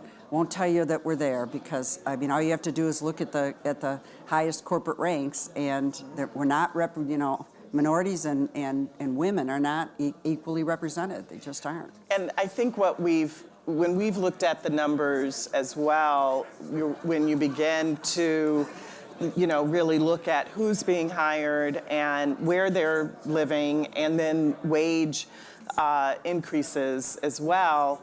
I think some of this, you talked a little bit about the overall data and statistics has to be incorporated into that. And so I think when we look at some of the statistics that the majority of employers for all of these new jobs that have come into Detroit are from people who are living outside of the city, we're not necessarily, I think as companies, they have to be able to say, well, then that's me too, right? Like that they're a part of that. I think it's very easy for a company to say, well, not us, because we hired Joe, and Joe lives on the east side. So it's all of the companies that are a part of that are in Detroit need to actually look both at the data and some of these intentional hiring practices as well in order to really change the trajectory on that. Intentionality seems to be the word of the conference this year, and I hope that it's and I'm something excited. people really think about because things don't just fall into line unless you pay that close attention to them and you're conscious of what you're doing, and that's the best way to work on unconscious bias too, right? Is to try to detect it within yourself, because we all, as you said, we all have this. But one of the things you talked about the sort of homogeny of still the higher echelons of corporate leadership, and it's not just overwhelmingly white, it's still overwhelmingly male. There aren't that many female CEOs, and I wonder, we're starting to talk a little bit more about talking about family-friendly workplace practices, which of course, with all due respect to dads who are doing the heavy lifting, mostly it's women who are doing disproportionately childcare and child rearing, elder care, and all these things. What are things we need to be thinking about as we try to diversify racially and ethnically and by gender as well? What are I know that we're both moms. I don't know if you've had the same. Let me delve into your personal life. But, so I know that we've probably all encountered this disproportionate burden. Yeah. So meetings at 8 o'clock that you can't get to because you've got to take a kid to school. Well, and I think that's one of the quickest ways when a workplace says it's family friendly, one of the quickest ways to find out whether it means that is what time do you expect employees to be here? Because if you had to take a kid to school at 8, you can't be at work at 7:30 or 8. So what are other things that we need to be considering to make sure that we keep mothers in the workplace and not dropping out and destabilizing economically their families or their children's lives? Yeah, I think what we have to do is give voice to the workers. And I think it's a really important inclusive practice in every workplace for all issues, right? But we need to be able to be okay with saying, I can't make an 8 o'clock meeting, can we do it at 9? I remember consulting my calendar as if I needed to consult it. Well, I can't be there at 7:30. Let's make it 8:15 or 8:30, right? But you did it behind the cloak. Well, nowadays we're just hearing about the needs, right? It's now in vogue for the dads to leave to go coach soccer or basketball. And so we're starting to see that openness, but I think we need to develop our own confidence and voice that says, I can be here, but I can't be here until then. I also think that there's, for me, if you step back from it a little bit, I have a really small nonprofit, and we deal with this in my own organization. We have a really small nonprofit of 12 people, and we had 4 babies in a year and a half, and so we had to, it was more than just how can I make my young women leaders feel valued in the company, you know what I mean, and make sure that we had sort of diverse practices that valued mothers, but as a business practice, I want the best talent in the organization, and so I really want to attract talent whether or not you're having a baby. And so if you're having a baby but you're the expert in your field, I'm going to make it really easy for you to go and have the baby, for you to do whatever you need to do and bring your baby to whatever it takes, because I want you to come and still be a part of my company. And so it's a different, it's not just accommodating women. No. It's actually really attracting talent and maintaining talent. And that's an important way to flip that conversation. Yeah. You're not helping someone out. You're ensuring that your organization continues to retain the best talent. That's right. And that probably rings true at every part of this conversation when we're looking at, you're not doing a favor to diverse candidates by hiring them. You're making sure that you're getting the best possible people to bring value to your business. Exactly. And in this day and age, talent is where success lies for companies. Exactly. And it is the conversation of the year, of the day, and it's going to be for the foreseeable future, right? And so it is all about that. We also understand a lot better the cost of turnover, the cost of acquiring new employees and bringing them up to speed. And as that knowledge base has grown, I think we've all gotten much more aware of these are our assets, and this is the most important thing to our success. Well, we are almost out of time here, but one takeaway from each of you for the folks who have been kind enough to follow along here about what they need to keep in mind as they go forward in their business to ensure that they're getting to that goal of diversity and economic inclusion? Yeah, I really want to go back to this idea of connecting minority procurement and workforce outcomes as part of a economic ecosystem, right? That we need to really think about, this has to be more than just hiring, hiring a certain number of minorities to be able to meet a quota. We need to really think about how are we contributing and growing our full economic ecosystem with diverse procurement as well as workforce outcomes. Leslie, the last word is yours. Yeah, so my last word would be, yes, I think we need to think about diversity in everything we do and make sure that we have diverse participation in every conversation. But more importantly, once we get a diverse population, we need to figure out how to build an inclusive culture that really values the differences and the benefits that diversity can bring to more success for the entity. Well, thank you so much, and thanks everyone who's been watching. Thank you. Thank you. You know, I think that those final words by Leslie Murphy, the importance of an inclusive culture, is something that we just have to keep repeating, and what the benefits are that will come from that. Absolutely. When you talk about cultural shifts and ecosystems, the next panel I think will be phenomenally interesting to everyone viewing at home and those in the parlor, as we're talking about the cannabis industry in the state of Michigan. I think that everyone, Tammy, is now recognizing that this business is here, it's going to happen, and so how the state adopts this new industry and the jobs that can be created, the tax revenue that can be created, and the many health and wellness benefits that come from the industry, the next few years are going to be very interesting. This is going to be a great discussion, and we can't wait to hear it. You guys take it away. Hi there. I'm Michael Lee, Managing Editor of Crane's Detroit Business. We're going to be talking about growing Michigan's cannabis economy. I am joined today by Michael Elias, who is the CEO of Michigan Pure Med, which is doing business as Common Citizen, and Robin Schneider, the CEO of the Michigan Cannabis Industry Association. As this industry develops, we're going to hit obstacles. What are the most urgent obstacles to overcome for this to grow into an industry that benefits Michigan and its economy? I'll start.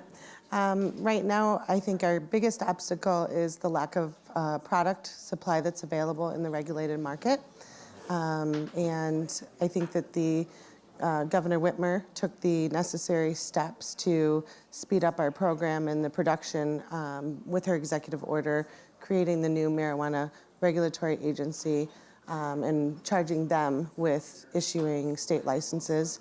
Our hope is that they'll be able to issue enough grow licenses and move that along so that our provisioning center members will be well supplied. Yeah. So some of the short-term issues, to your point, I agree wholeheartedly. The long-term issues, today we're at a shortage, tomorrow we're oversupplying the market. And that's my biggest concern, is that as more operators flood the space, that price per pound comes down. And the cost of compliance, it's one of the most expensive startups in the history of mankind. So the idea of maintaining that compliance and maintaining a high-quality product in a mass production scenario is going to require some quality improvement. And so if we're constantly fighting with the gray market and the black market, it'll be very hard to sustain a good quality product, and oversupply will drive black market sales, which is what we're seeing in Oregon. So there's a number of case studies. We don't need to guess. We know that if we don't find a way to restrict in some way without kiboshing the little guy, I think we run the problem of Oregon. From a policy standpoint, how does the government influence that supply? Sure. I think, obviously right now, our provisioning centers are running out of product. Patients are struggling to get access to a adequate variety of product. And so where we're at now, with adult use just around the corner, it feels like we're pretty far away from having an adequate supply. I'm more concerned, obviously, with making sure we have adequate supply now so that patients have access to their medicine, so that when adult use program takes shape, that that there's going to be enough facilities up and running to supply the market demand. And with that being said, in the adult use law, there is a mechanism in there where the department can stop allowing for the expansion of recreational marijuana grows. And so when we get to that time when the market is well supplied, I think that would be up to the department to decide to not allow expansion at that point. So, I mean, some things we can look at, I mean, there's some case studies out in Colorado where we can take some common sense pointers. Right now, operators out there, there's a saturation of operators, but they can still control the price per pound by restricting supply, by making sure that anyone who's producing cannabis must have 80% of their inventory spoken for and sold before they can put another seed in the ground. I mean, so we don't need to find, hardcore policy strategies. We can get to the regulatory space and really try to finesse it a bit so that we can be mindful of just oversupply in the market. Why do we need to regulate that? We don't regulate corn and wheat planting. I mean, what is different about cannabis? Is this a temporary measure and eventually things will even out and it will be a free market business like any other? I mean, we're talking about limiting the number of people who can get into it. Yeah. Do you want to take this? So in my opinion, in about 5 years, I think that the borders will start falling. And my hope is that Michigan businesses will be well regulated and compliant enough to be able to supply other states as well. We're pretty far behind, but we were just in Washington, D.C. Last week lobbying on the banking issue, and there was also a lot of talk about national legalization, which I think is in the near future. And I'm hopeful that Michigan companies will be well positioned to compete when that is an option for them. Yeah. So food and drug are heavily regulated by the FDA at this point. So the idea that when we think of FDA GMP, which is good manufacturing practice, is a significantly important standard when you're talking about developing mass consumption of things that you consume. And right now, we have no regulations. There's not one state in the U.S. that is pushing for GMP regulations on operators like myself. And what you're seeing is a significant number of recalls, and we haven't even started.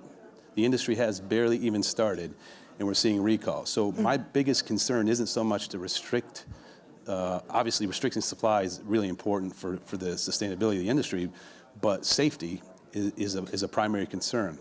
So what I'm asking is for the state of Michigan to start looking at bringing GMP into the cannabis space. The post-mortem assessment of defects, which is our lab testing model today, the sampling techniques are not sufficient to represent what's happening in the batch because you have to destroy samples to actually test it. And so you're not getting a representation of what the batch is, and therefore you cannot essentially take those results and extrapolate them to the rest of the batch. And that's why we're seeing high rates of contamination. So to be proactive, just like the FDA would for food and drug, if it's good enough for food and drug, why wouldn't it be good enough for cannabis? We're talking about a drug that today patients are taking. These patients are already immunocompromised, and we're further compounding the issue by not creating a quality product. And so Common Citizen is building GMP on day one. There's a significant cost to doing that, but we feel that it'll position us not just for the Michigan market to deliver high quality product, but for the national market. And it also, in Michigan, there are very few states that have GMP in cannabis. The only way you can sell to international markets is by being GMP. So that would open the doors to international trade when in fact it does come. And GMP is not something that you can just turn on overnight. There's a culture from a human resource standpoint that needs to be embedded to ensure the safe handling of product. There's the facility implications where the design of the facility plays heavily into contamination and restricting defects in the actual manufacturing process. You mentioned banking. I think it's pretty well known that federal law prohibits banks from dealing with the cannabis industry. How close are we? Where do we stand on some changes of that on the federal level? You said you were in Washington recently. Where Sure. does So that we are making some progress in the banking area. Representative Robbie, for instance, introduced a House resolution about 2 weeks ago asking the Congress to pass the Safe Banking Act. That resolution passed the House of Representatives the following week.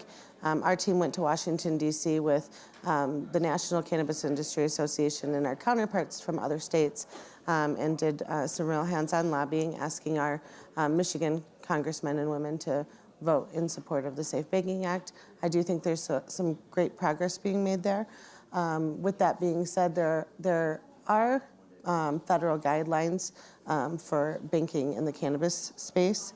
And so there are some banks that are usually credit unions that hire extra staff and actually do the federal reporting.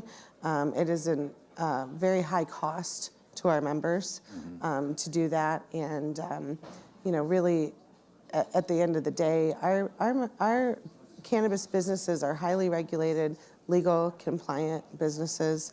What they go through just to get a license demonstrates how responsible they are. To force those business owners to operate in the second largest market in the country, projected to be $1 billion industry in this state alone, to be operating in all cash is not fair to them. It's not fair to their employees, and it puts people at risk for their safety. So we're absolutely concerned about people having to pay their assessment fees, taxes in all cash, payroll in cash, and we want to see that tightened up and our members afforded the safety of banking like any other business is allowed.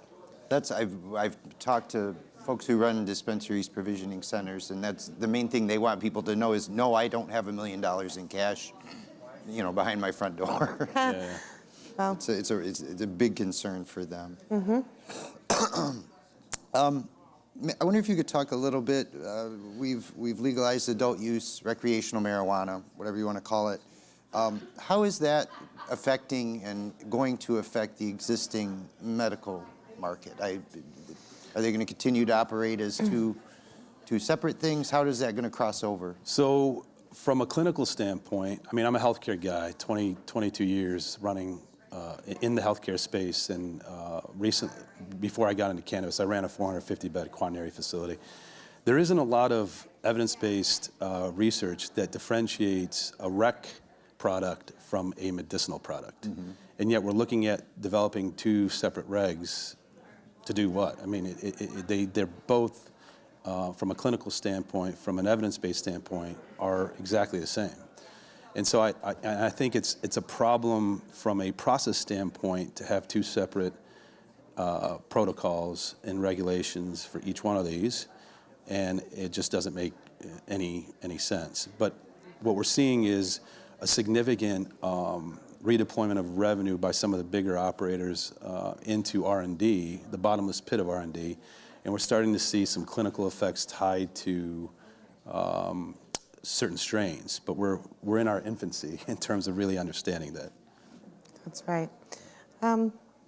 As far as how the adult use program will be rolled out, I know that the marijuana regulatory agency is working hard to get those draft rules out, and I'm confident that they will do their best to ensure that we have a smooth transition from our medical program into adult use.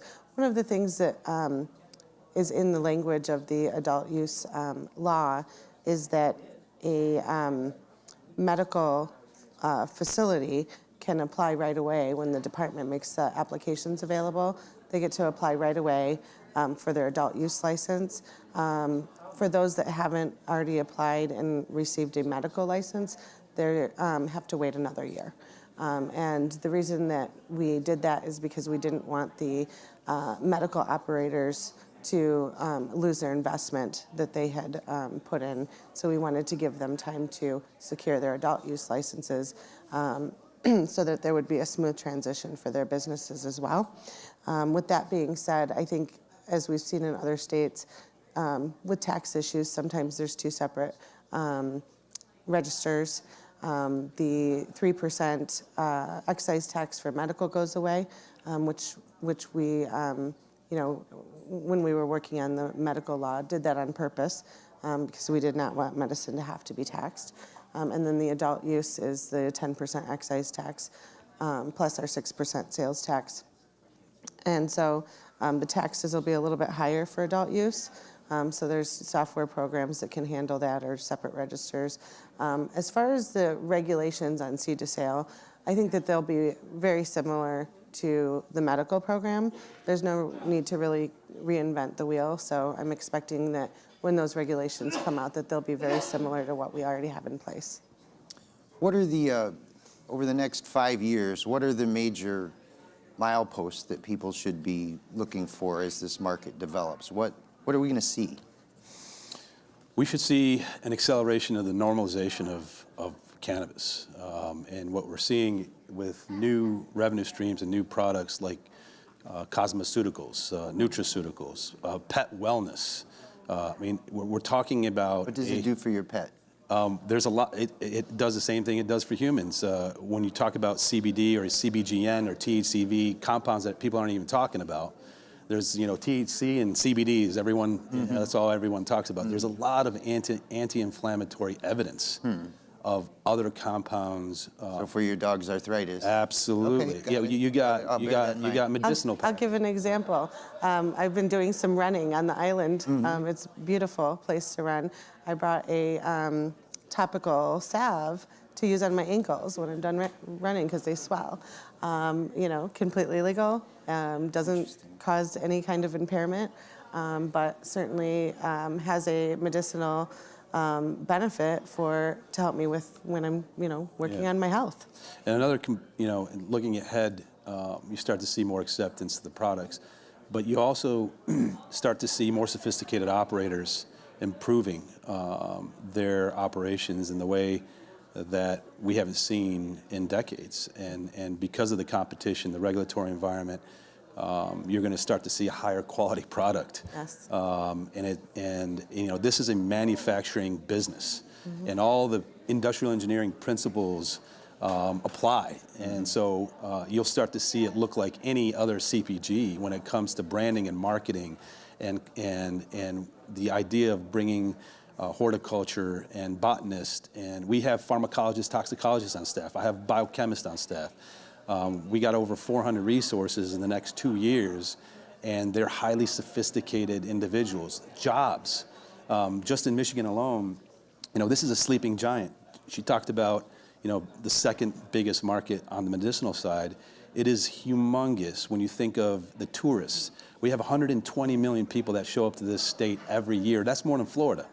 And when you look at Colorado, they get about 80 million, and they're a $1.6 billion market. 60% of that 80 million drives that 1.6 billion. And so we are seeing tourists showing up, and they have in Michigan, we have reciprocity. So that means if you are a card holder in any other state, we honor that card, and you can buy up to 2.5 ounces. I think that's still the case. So that's a significant, just the medical tourism, I think is going to be something that you see in the next few years. And I can keep going. And when you talked about the normalization, I agree. Just our time here on the island, our association came up. We had a reception, here on the island. A lot of public officials came, their staffers. Our members came up. We had a great time. Did you have product? No. I mean, I noticed there's alcohol everywhere. There's an ordinance on this island. You really? cannot have product. Really? Yes, Interesting. Yes. We didn't pass out any product yet this year. Perhaps, we'll be able to put some, bling into the gift bags They that roll out everyone the gives drink out carts. for the Yeah. Right. days. Unmedicated bling. But absolutely. But it is becoming mainstream, and everybody's very comfortable with the topic compared to 10 years ago when we first started working on this issue. Our public officials just weren't even ready to have the conversation. Today, they're comfortable with it. They don't all support it, but they're not so afraid to talk about it anymore. How long do you think it will take before that normalization really internalizes for people? I have a 19-year-old son who was looking for a job this summer. Yeah. And at one point he said, well, maybe I could get a job in the weed business. And I said, well, I don't know how I feel about that. Yeah. I'd say lightning so, speed. Lightning yeah. speed. The conversations we're having, are topical. It's very benign, but yet improves your situation immediately. The product kind of sells itself. You get into the nutraceuticals, wellness space, it's a very easy conversation. As a healthcare guy, the other thing I want to, and we kind of talked about this before we got on, physicians have been whispering in the ears of patients who have multiple comorbidities, very complicated medical schedules, that cannabis could be an alternative. They have never come out and said it because they're worried about their licenses, but there are a number of physicians who feel strongly about this type of approach. When you think of pharmaceuticals, 77% of all pharmaceuticals have come from botanicals, plants, and the rest come from fungi and bacteria. So the thought that the plant is not an alternative, it just doesn't make any sense. We've got about 1 minute left, so real quick, what if you had to lay odds, what do you think are the odds we'll see national legalization in the next 5 years? I'll let you go first. Absolutely going to happen. Really? And with that being said, I would just want to thank the Detroit Regional Chamber of Commerce for allowing us to be members and for being so welcoming and supportive of us as the industry is growing. I think it's so important that we need help from groups like the Chamber to provide us with tips and resources as we build a new industry. So I'm so grateful to be here. Yeah, I think that's a decent estimate. I'll buy that. 5 years feels right, but look, the genie's out of the bottle. It's not coming back in. Seems to me that once you have more than half the states, 44, which right we already now. have, most of them it's legal somewhere. Yeah, should just be a no-brainer. Yeah. Okay, well, we're out of time. This has been Michael Elias and Robin Schneider. I'm Michael Lee, Managing Editor of Crane's Detroit Business, and thank you very much. That was such a great discussion, and it is such an important new industry for our economy. I know you know a lot about it, Dennis. I think we can't talk enough about it, provide enough awareness about how good it can be for our economy. I agree, and as we talk about the potential of over the horizon of the next 5 years or so, it being federally legal and acceptable, it'll be very interesting to see the role that cannabis plays from a programming standpoint year after year here at the conference. Right. Well, speaking of the economy, here's another issue that's really important to Michigan's economy, the impact of tariffs and trade. Daniel, it's yours. Good morning, Daniel. Good morning. Daniel Howes from the Detroit News. I'm with Joe Comartin, who's the Consul General of Canada in Detroit, and Brad Williams, who's the Vice President of Government Affairs for the Detroit Regional Chamber. Well, gentlemen, we are here to talk about tariffs, and we are doing this on a minute-by-minute basis.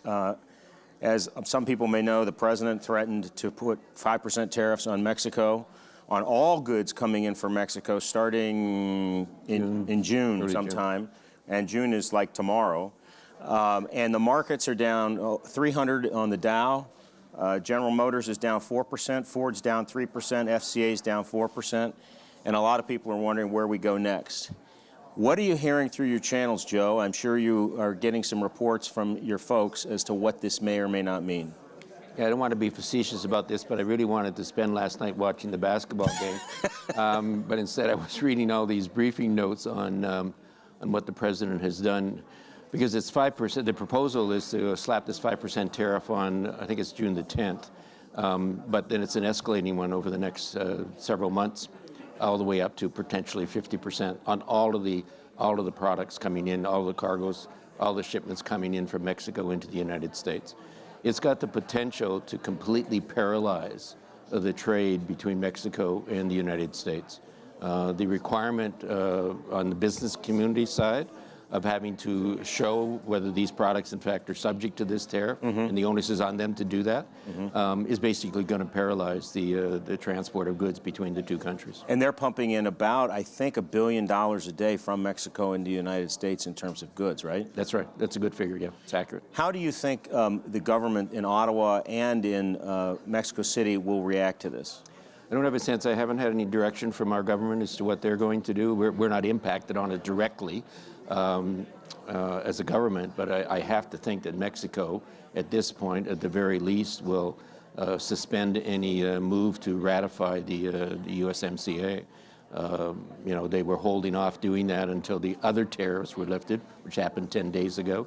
And now the president has moved against them again. So I imagine at the very least, USMCA is suspended in Mexico at the present time. Brad, why do you think the president is taking this action, even as he's got administration officials who've been pressing on Capitol Hill to begin the process towards ratification of the USMCA or NAFTA 2.0? Yeah, I mean, if I could figure out the motivations of the White House, I'd be a far wealthier man. I think the thing that I find interesting here is, like other trade actions that the president has taken, you see people say, don't panic.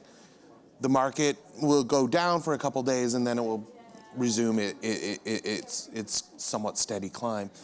But what concerns me is that we seem to have these every couple weeks, where we're going to have a couple bad market days because whether it's steel and aluminum tariffs or these most recent Mexican tariffs, at some point we have to have a foreign policy that has some other tool for meeting our goals beyond just slapping the tariffs on and going through several days of market disruption. At some point, we need to find other avenues to address our challenges or our concerns with our friends and neighbors in North America. So what do these tariffs mean? Both perspectives, I think, are important here. For Michigan and for trade between Canada and the United States, if they continue. I mean, what does this mean for the manufacturers, auto companies, suppliers, other industrial companies that maybe aren't in the value chain, if this continues? Well, I mean, there's no question that we're living on a planet where the chain is quite clear of how integrated it is. As we have the slowdown at the Mexican border, it impacts manufacturing here in Michigan, Ohio, the Midwest, in the auto sector. There's just no question about that because of the way it's integrated. Parts move in both directions. Finished vehicles move in both directions, primarily out of Mexico into the United States and into Canada. And that is going to get slowed down very, very dramatically. Can either of you characterize any kind of tone you're getting from manufacturers or picking up from auto companies about this? I mean, it's very difficult to make any kind of long-term investment decisions when you really don't know what your costs are going to be, right? Yeah, when we talk to our members, certainly there are a number of policy choices that impact their decisions, taxes, regulatory. But the one thing that is going to freeze a manufacturer is uncertainty. And we're now in 2.5 years of complete uncertainty about what our international trade situation is going to be. I mean, that is one of the reasons why getting USMCA across the finish line is so important, so that these companies that are making multi-decade decisions have some certainty as to what our trade relationship is going to be within North America. Unfortunately, this news that we saw last night only makes that less likely to happen. If I'm a member of Congress in Mexico, why am I going to vote to ratify USMCA and give the U.S. a huge trade win when, on the other hand, the president is imposing 5% tariffs on every good that crosses the border? It's kind of beyond reason, I guess. I think the other thing, Daniel, you have to appreciate it for the auto sector in particular, is that in terms of what's going on right now, I mean, we've got a major shift occurring in the auto sector, moving away from the internal combustion engine to electric cars. And I mean, those are tough decisions for CEOs and the senior people in the boards in those companies. And then now you pile on this uncertainty around tariffs. It just makes their job really, really difficult. I think, I know that there are a lot of decisions that are being suspended. Some CEOs are taking the risk that this is what's going to happen with no guarantees that, in fact, that's where the economy is going to go because of this kind of uncertainty that tariffs impose. What always mystifies me about this, the president's approach to tariffs and the markets, is that they can't kind of cancel each other out. I think he is betting on the fact that if he gets a NAFTA 2.0 and is tough with China, which I think has some bipartisan support depending on what the issue is, he'll be okay electorally. On the other hand, he sees the stock market performance as a barometer of his presidency, right? Yeah. And you can see when he'll put out a tweet, say, yeah, you know, we're going to kick these things forward 180 days, like he did with the European. China, the European. And all of a sudden the market goes up. And I'm like, okay. So what about the political calculation? He will not be elected president if he doesn't carry the state of Michigan, probably. I heard this week. I think that's a fair assumption. I heard this week up here, people think, I talked to, in fact, I think I asked John Kasich behind the scenes, I said, do you think he's going to carry Ohio? He said, absolutely. So, okay, he carries Ohio, but if he doesn't get Michigan or Pennsylvania, so how does this help him in Michigan? Well, I don't think it does. I think he needs to run for re-election in 2020 with a signature policy goal beyond the tax cuts, because the tax cuts were so long ago people will have forgotten about them. This is his chance to get a signature policy achievement, is getting USMCA across the finish line. It was going to be a difficult fight with the Democratic House of Representatives anyways. This doesn't make it any easier. And so I would, from a political perspective and a policy perspective, but since we're talking about the politics right now, suggest taking a long look at what the ramifications are of these choices. Do you think in Parliament, before this little Mexico thing in the last 24 hours, were there enough votes to pass USMCA in Parliament? Oh, the votes were definitely there. It was more a question of whether we could get it done quickly enough in order to deal with our coming federal election. I was very involved in Parliament for a good number of years in the process, part of it in particular as Deputy Speaker. It would be very, very difficult, and I think Canada has to make a decision now as to whether they're going to stand in partnership with Mexico and say, you just can't do that. If you're doing it to Mexico, you're going to do it to us the next time. So I assume the Prime Minister and the Cabinet right now is discussing whether, in fact, they're going to spend, because we initiated, Daniel, so we initiated this week. The bill actually went before the Parliament this week, and they've got it on a timeline where they think they can squeeze it through before the end of June, when our Parliament will stop, and then we'll go to the election. So the decision now at the level of the Cabinet and the Prime Minister will be whether we just suspend that process in solidarity with Mexico. What would be your gut they would do as of today? I don't think I'm supposed to comment on it. I'm just learning. I'm new to this position. I'm learning how to be diplomatic, and I don't think I'm supposed to. But if I wear my political hat for just a moment, I'm not sure what they would do. Oops. Sir Dennis, another great year. It's been fantastic. Time has flown by. I think Wendy should give us another hour next year. I think so too. So now I know that Christy's over there waiting to take it. So Christy, thanks for being patient and gracious. Take it from here. Oh, it was great coverage.